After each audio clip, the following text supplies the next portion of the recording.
je ne suis pas surpris, je suis même certain que les Russes, partout où ils sont arrivés sur les bords de la mer d'Azov, notamment,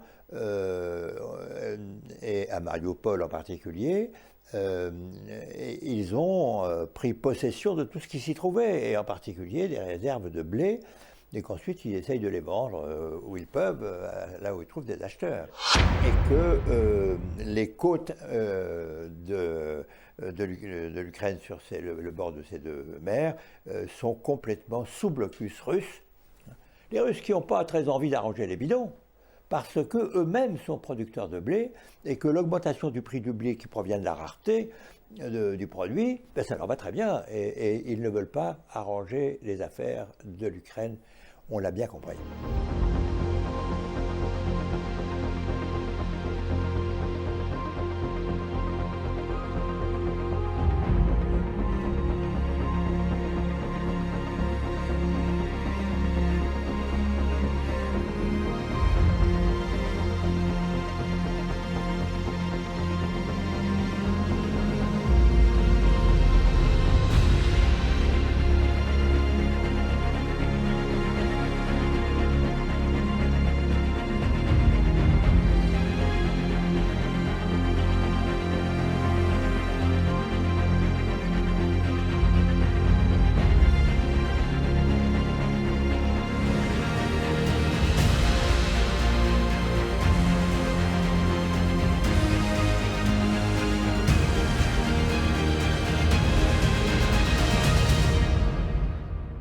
Nous connaissons tous, c'est le cas de l'Égypte, un pays plutôt pauvre, qui a besoin de grandes quantités de blé, qui avait l'habitude de les importer de l'Ukraine et qui aujourd'hui ne sait pas comment faire parce que la sortie du blé et des autres fournitures agricoles de l'Ukraine, c'était la mer Noire, le port d'Odessa, aussi d'ailleurs le port de Mariupol par la mer d'Azov, et que les côtes de l'Ukraine sur le bord de ces deux mers sont complètement sous blocus russe.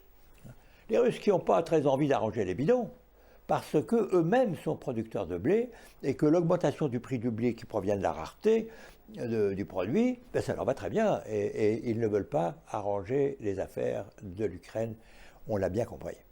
En fait, il y a pas mal de rumeurs concernant, parce qu'on parle de blé, que les Russes, ils sont en train de voler le blé ukrainien et de le vendre dans des pays comme la Syrie. Est-ce que vous aviez des informations sur ce sujet-là? Alors, je n'ai pas d'informations confidentielles de quelque nature que ce soit à ce sujet, mais oui, je ne suis pas surpris, je suis même certain que les Russes, partout où ils sont arrivés sur les bords de la mer d'Azov, notamment,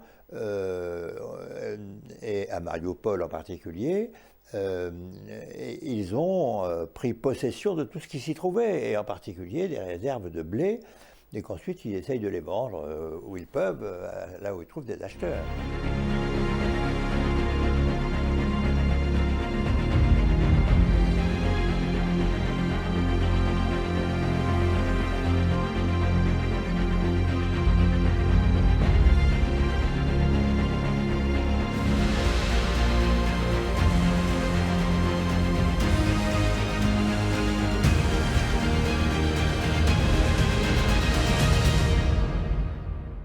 Donc les Européens prennent conscience aujourd'hui que leur sécurité dépend d'abord d'eux. Oh, c'est une première nouvelle. Et donc on voit bien des réactions. On voit les pays européens qui avaient fait confiance à la neutralité en quelque sorte, la Finlande et la Suède, qui désirent adhérer à l'OTAN. On voit l'OTAN qui était considérée comme une instance qui ne marchait plus très bien. Le président Macron avait dit c'est une mort cérébrale, il ne se passe plus rien. On voit bien que l'OTAN essaye de se reprendre. Et puis les pays européens voient qu'il faut s'occuper de l'état de leur armée et de leur armement. Le cas le plus caractéristique étant l'Allemagne, qui, depuis 1945, a veillé à ne pas avoir pratiquement d'armée digne de ce nom, et dont on constate tout à coup, dont les Allemands constatent tout à coup, l'opinion publique découvre que l'armée allemande, comment dirais-je, est dans un état de très grande faiblesse, que ses équipements sont d'un niveau très faible et dans un état pitoyable. Autrement dit, tout le monde se reprend. Et la France, elle est au fond le seul pays qui a maintenu une armée en état de marche, des équipements modernes, mais à nous aussi se pose une question. Nous sommes, comment dirais-je, très bien organisés pour faire face à des expéditions un peu lointaines en Afrique, au Moyen-Orient, etc., comme nous l'avons fait au cours des 10 ou 20 dernières années, mais pour un conflit général de haute intensité qui concernerait la défense de notre propre territoire, peut-être qu'en dehors de la force nucléaire, notre dispositif, en effet, est insuffisant.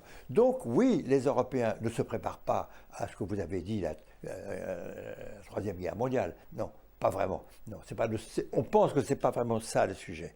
Mais le sujet, c'est la sécurité en Europe est désormais sous la responsabilité des dirigeants et des peuples européens.